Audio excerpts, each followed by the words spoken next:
I would say my favorite part about the Down to the Core series, especially when I was writing through the character development, is really highlighting for Lei, who's the main character, how her friendships and how the counterparts that she's surrounded with actually add more to her life. I've read more recently some fantasy series that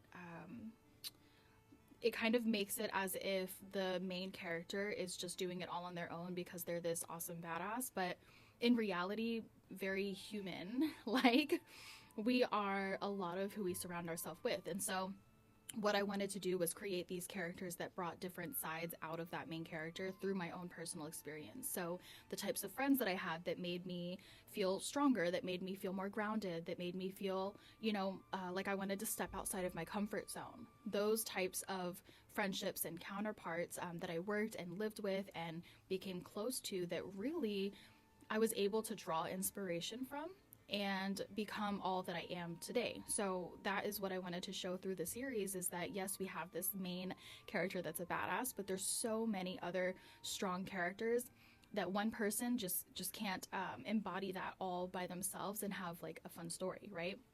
It's also not realistic. And so there are a lot of like realism components, especially when we're looking at psychology, which is my background. When we're looking at psychology, how a person is motivated and made and inspired, and that is through interactions and communication and connection with others, that we are sharpened and refined into the person that we are. So this journey is really colorful. There's a lot of different personalities that come out in these characters, and insecurities and strengths and weaknesses. And there's also a lot of fighting and wars and battles. So I think that if you're into that kind of stuff, if you love fantasy series that really explore an entire world, we'll have languages coming out in this book as well, so, or in the series. So if you're into that kind of stuff, I do hope that you'll join me. My goal is to really create something that so many can relate to and also enjoy reading through.